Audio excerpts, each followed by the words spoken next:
Hey BookTube, welcome back to the History Shelf. My name is Peg. I'm so glad you could join me today. This is my Historathon 2024 quarter four, a pile of possibilities. About 2 weeks late getting this up. I apologize. It won't beat a dead horse. It's a very busy month. But anyway, I've got quite a few of these books are still in progress. They fit within the range that we're studying in reading in Historathon quarter four, which is the year centuries from 1820 up until I believe like 1950 or something like that. Yeah, or just present day. So let's just go with that, 1820 to present.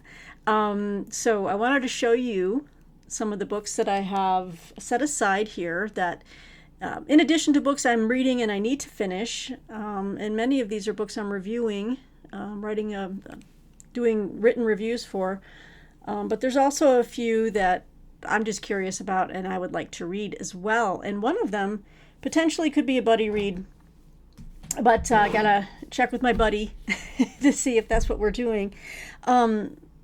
So we've been doing Historathon now for a couple years now. Vin at Revenant Reader, he is our fearless leader, along with a bunch of different co-hosts, which I will list in the description box below. Everyone's kind of putting up their reading lists for every quarter, and I plan on doing a year-end wrap-up for all quarters. I'm going to be reviewing everything I've read over the year to I guess I don't really follow. Sometimes I read out of order, but I think, I think it all counts, right? If I'm reading something about medieval history, but I do it in quarter one and not three, you know what I'm saying? I hope it all counts. So I'm going to be doing a wrap up at the end of the year for the different quarters, with my own thoughts on the books I've read for those big chunks of time that we're covering, which I've broken down in the description box below in case you're curious. But anyway, let's dive right into books. I'm still, let's see, that one I've already read. I won't talk about this one yet because I'm going to be putting it in another video. I'll talk about it when I do my wrap up, but it was amazing. Still working my way through what what I had chosen to read for Red September, a little reading event I was a part of, a co-host for, and I missed the wrap up, and I'm so sorry. I was not well, but I'm still working on this book right here, To Overthrow the World: The Rise and Fall and Rise of Communism by Sean McMeekin. This book is it out yet? Yes, it is. Came out September 10th. I still have an old ARC. I hope to get a finished copy at some point, but I'm still working through it. And this one it's covering just the history of communism and how it's making a comeback. Yay for the world. Let's see. When the USSR collapsed in 1991, the world was certain that communism was dead. Today, 3 decades later, it is clear that communism is not, or was not dead. While Russia may no longer be communist, communism and sympathy for communist ideas have proliferated across the globe. I will never understand that. In To Overthrow the World, Sean McMeekin investigates the evolution of communism from a seductive ideal of a classless society into the ruling doctrine of tyrannical regimes.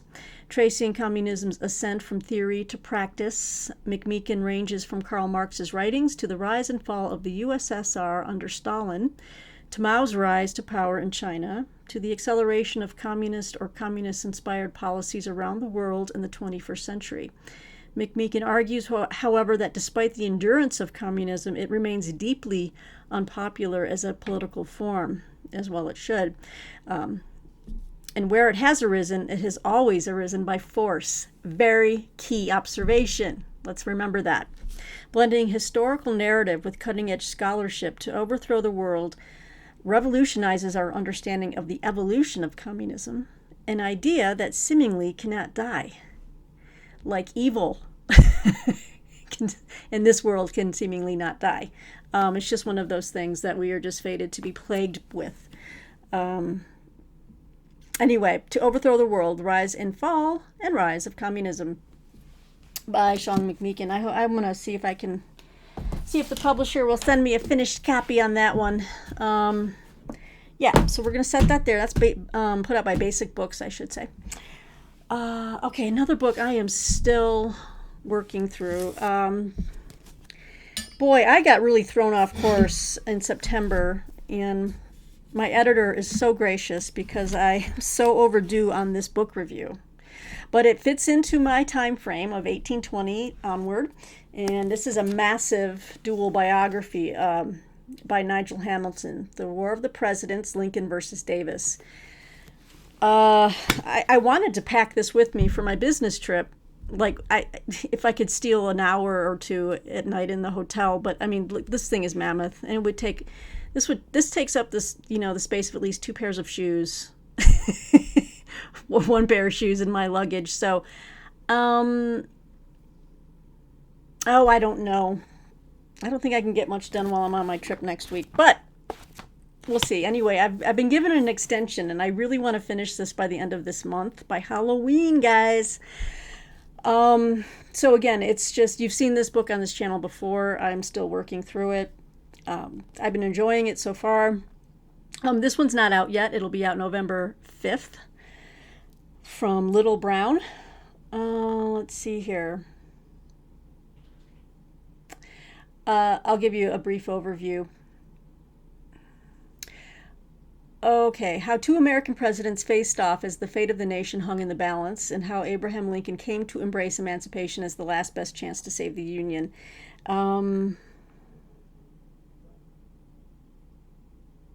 It's hard for me to I'm not seeing anything really new. It's just more of a perspective, and he's kind of, again, it's like a dual biography. And I'm not far enough into it yet to see what kind of differentiates this from other things I've read. Will it say anything different about Abraham Lincoln? It doesn't sound like it. I have noted some things in the beginning of the book that is, he's making some really original insights into Jefferson Davis, so who's, a far less studied, and deservedly so, far less studied figure. So I'm finding that he's making some original insights into Jefferson Davis's character. So I think that could be interesting. I've read so many Lincoln books. Sorry, Bill. I know Bill Rutenberg. I know you cannot get enough of Abraham Lincoln. I've been assigned so many books to review lately from this one outlet with Lincoln books, and so I'm like, I could probably write Lincoln's biography right now, another Lincoln biography, but I won't do that. Yeah. Of all the books written on Abraham Lincoln, there has been one surprising gap. This is what it says on the back. And I'm like, oh, do tell me. How the rail splitter from Illinois managed to outwit his formidable opponent, Jefferson Davis, in what remains history's only military face-off between rival American presidents. Davis was a trained soldier and war hero. Lincoln, a country lawyer who had only briefly served in the militia. Indecisive and a poor judge of motive, Lincoln allowed his war policies to be sabotaged by faithless cabinet officials while entrusting his army to a preening young officer named George McClellan, whose defeat in battle left the nation's capital at the mercy of General Robert E. Lee, Davis's star performer.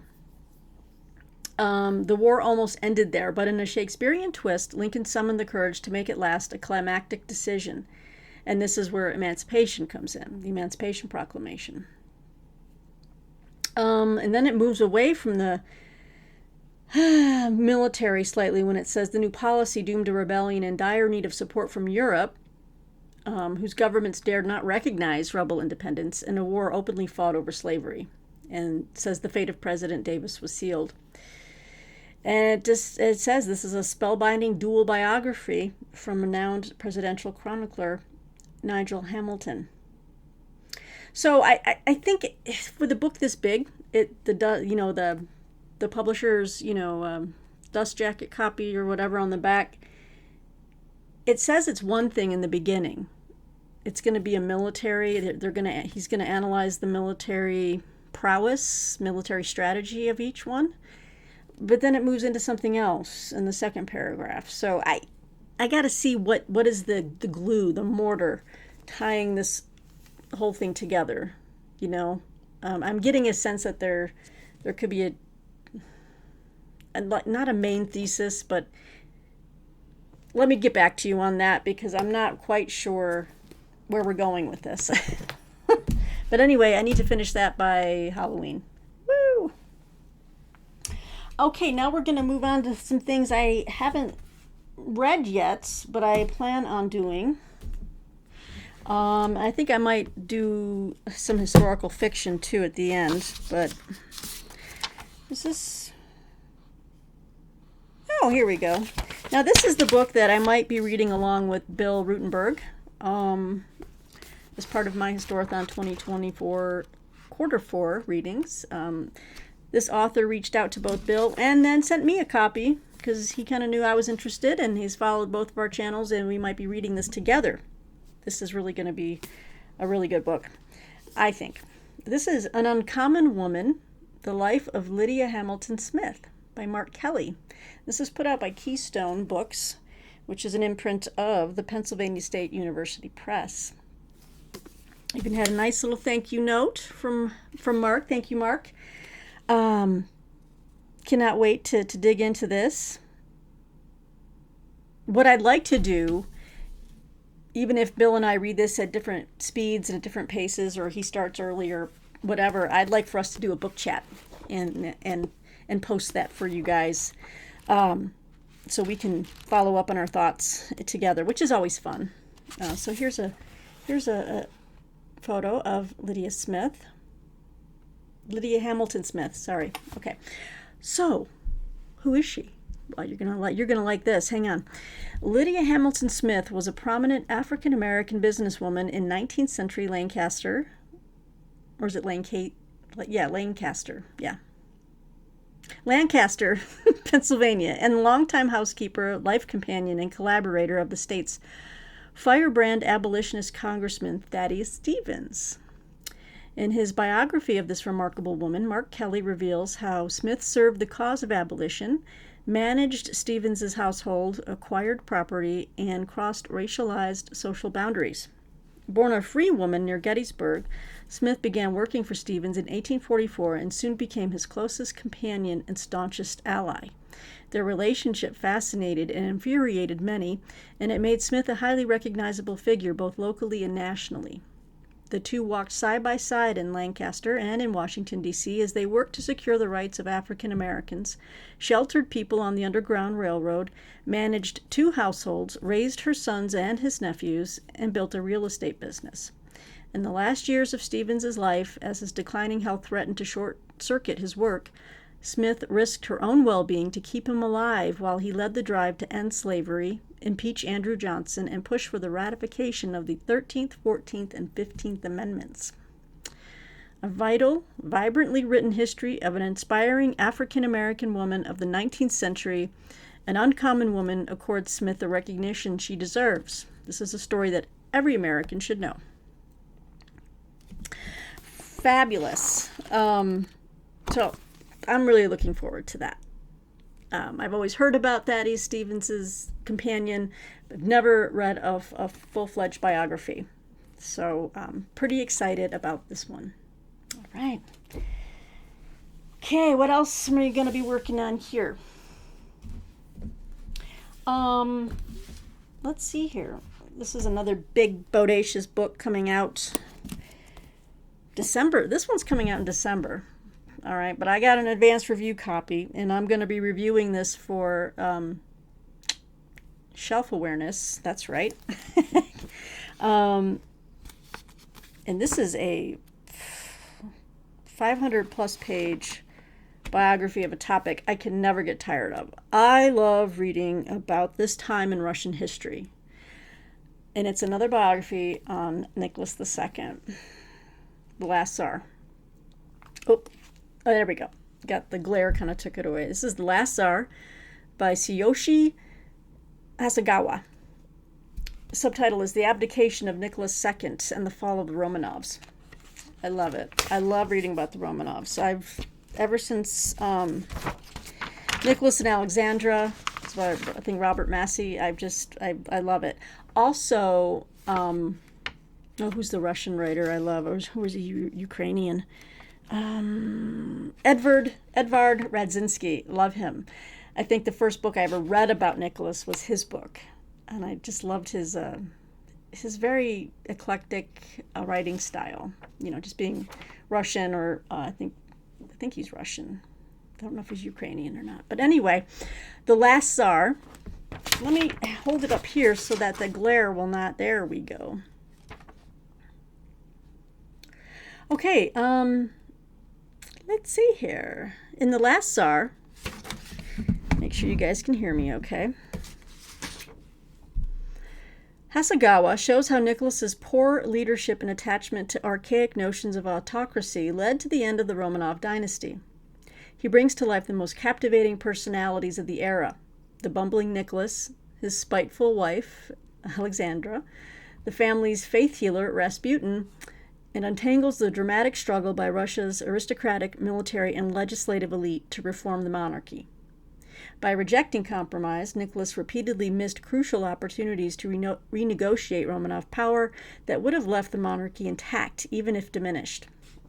Nicholas's fall from power in 1917 marked the end of the 300 years of Romanov rule in the Russian Empire, and the end of the monarchical system as a whole. It was an epoch-making event that would lead to the Bolshevik coup in October, the Russian Civil War, and Soviet rule under Lenin and Stalin. Because Nicholas's reign was plagued by war and social unrest, it's commonly accepted that the end of the monarchy was inevitable. But as Hasegawa makes clear, self-destruction was as much, if not more, at play. That is very astute. I do agree with that. Based on new discoveries and archives that only became accessible following the fall of the Soviet Union, The Last Tsar uncovers how Nicholas II stumbled into revolution, taking his family, the Romanov dynasty, and the whole Russian Empire down with him. It seeks answers to questions with enduring contemporary relevance, such as: how do societies function in the middle of war? How do they slip into and out of autocracy? It also addresses the sustainability of a monarchy and rapidly changing society. Love it. So I am going to be diving into this one probably around a little after Halloween.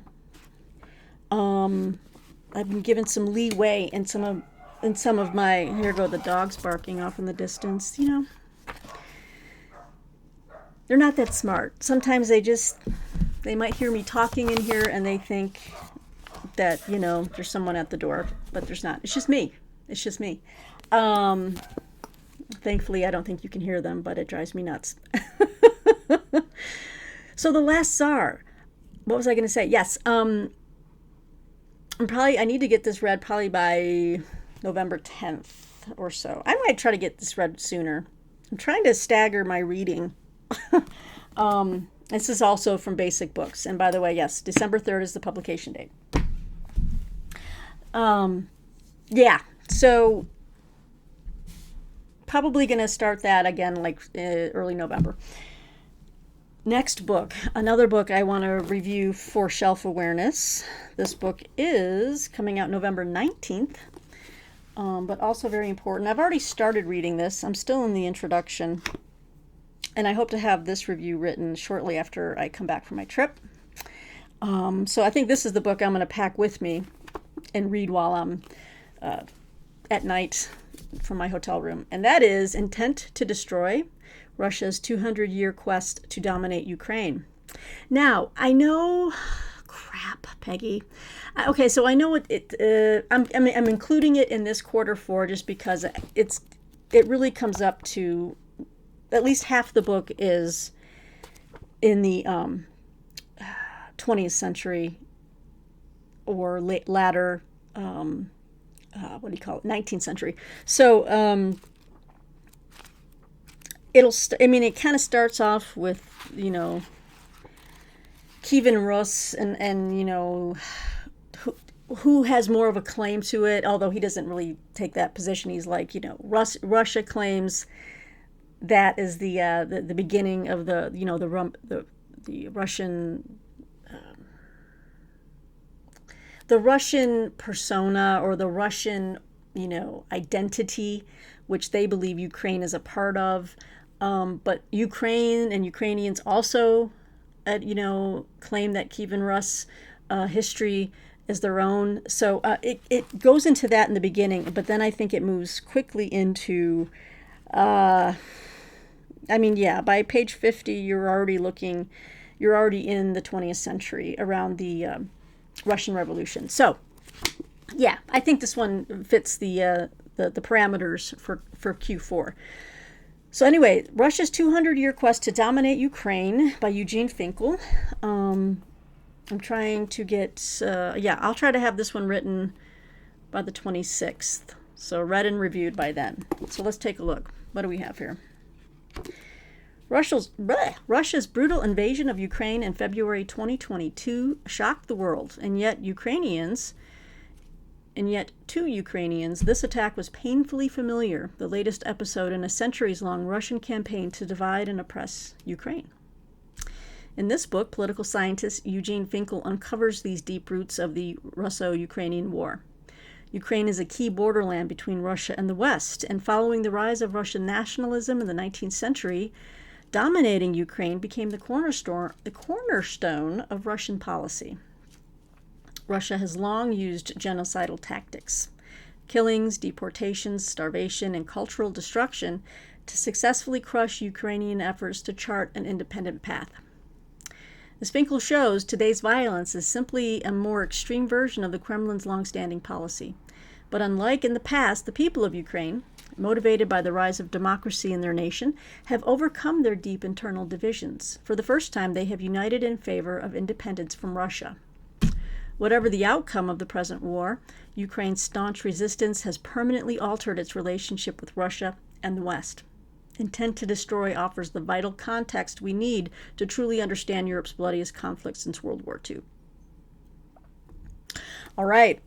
Again, this comes out November 19th from Basic Books. So I'll be reading it this quarter. And I'm looking forward to it. Look at that stack. All right, next book, guys. I'm really excited for this because this is part of an upcoming author interview that I'll be doing here on the channel. Oh, sorry, I just needed to wet my whistle. I will be interviewing a fellow booktuber many of you know and love. And I didn't know at the time, there's a funny story here, that when I was featuring this book in a military history book roundup, did not know that this book was written by you-know-who, Brian at Bookish. Brian Bruce. So I'm going to be reading and interviewing Brian about his book, MacArthur's Bloody Butchers, Company G, 163rd Infantry Regiment in the Pacific War. It's going to be so fun. We've already set the date, so I'm going to be taking this. Actually, I'll probably start reading this when I get back from my business trip. It's not too big of a book, but what's interesting here is that one of the men featured in here is his uncle. So let me read a little of this to you. We should have a really great discussion, a really good talk. I'm intrigued to learn more about how he wrote this book, how he went about researching it, and how long it took him to write. I'm just fascinated by that. All right, the Pacific War is still generally considered to be a Marine war. But U.S. Army divisions also fought in a long, bitter, and significant part of the Pacific campaigns. Tens of thousands of American infantrymen fought through the jungles of New Guinea, across the coral cliffs of Biak and the hills and ridges of Mindanao, and on the mountainous islands of Sulu Archipelago. Men like those of Company G of the 163rd Infantry Regiment, 41st Division. This narrative follows Company G from training in the Pacific Northwest to Australia, New Guinea, the Philippines, and on to Japan. The soldiers' stories are told through the personal experiences of four men. All right, so we have Jack Anderson, who had been with the 163rd as a National Guardsman before the war and served through the occupation of Japan. Doyle Bruce, a draftee from Texas who joined the U.S. Army in the weeks before Pearl Harbor and served through Company G's last combat mission. Bruce Baird, a draftee from Ogden, Utah, whose injuries at Biak resulted in rotation home in 1945. And Hargis Westerfield, who joined Company G as a replacement after the unit's first combat mission and survived to the end of the war. By combining their experiences and placing them in the context of the campaigns, this book provides a complete picture of one company's war and a fuller insight into the U.S. Army's experience in the Pacific. That is great. Here's our guy, Brian Bookish. Brian Bruce is a retired history teacher who taught high school students and community college students for 31 years. And I didn't realize he had another book already. Oh, geez, Brian, that's fantastic. He's also the author of Thomas Boyd, lost author of The Lost Generation. Oh, I might have to look that one up too. So I'll be reading, this is put out by Casemate. Again, I'll be reading this one relatively soon. And we'll be doing an interview in early November. So I'll be posting that on this channel. So stay tuned for that. It's going to be exciting. All right.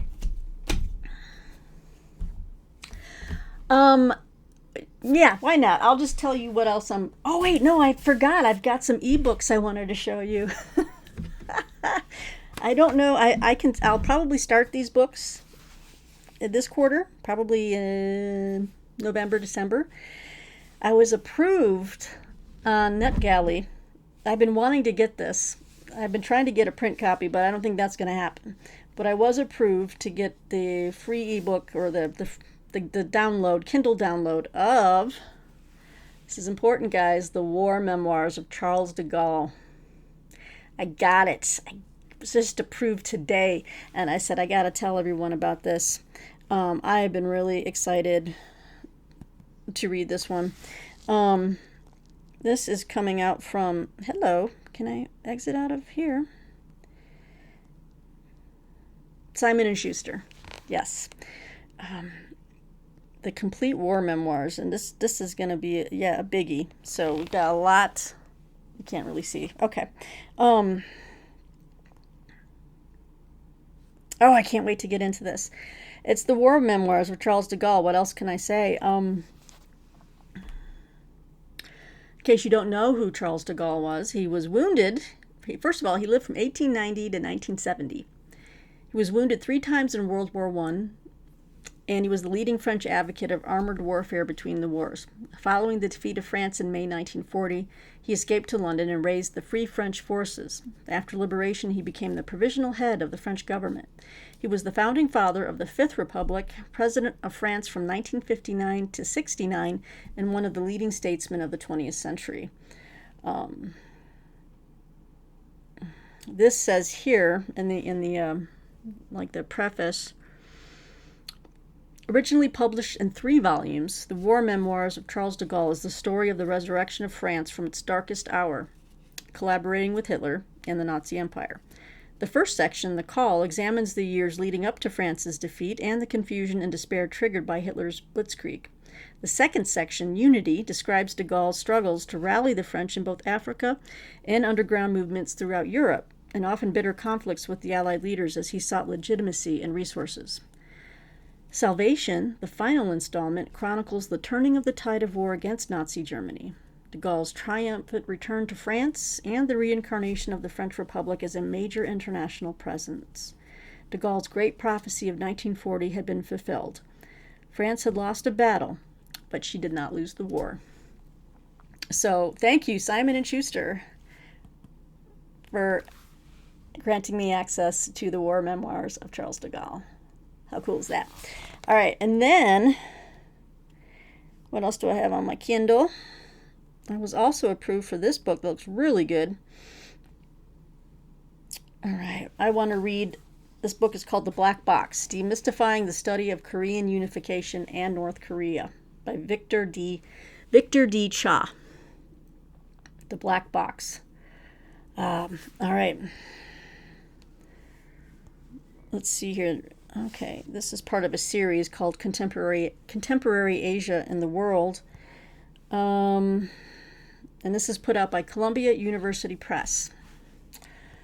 Let's see here if I have a...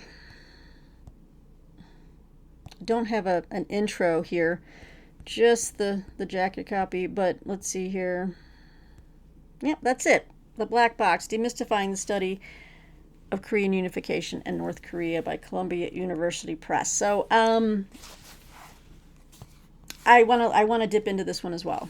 So I've actually been downloading a lot more galleys, an ebook, even though I don't prefer reading. I like reading physical books, but just the nature of the business, the biz, I do have to read more ebooks now. So but that's all right. So I'm getting things on Kindle. I'm getting things, both ebooks and PDFs through NetGalley. I've had editors sending me PDFs. But yeah, so I think that's where we're at. Where are we at? 31 minutes. So those are the two ebooks I wanted to show you. And then for quarter four, even though this is historical fiction, I just wanted to just as a teaser mention that I'm scheduled to have another author interview in the middle of November with Helena P. Schrader, who is writing this massive trilogy on the Berlin airlift, which I'm just really loving. Waiting for the third installment. She sent me some of her other books, and we're going to be talking about her fiction about a real person, apparently. Kit Moran. I'm starting with a novella. This is one of the characters that features in her Cold War trilogy, which so far has been Cold Peace, Cold War, and then the third one will be called, I think, Cold Victory.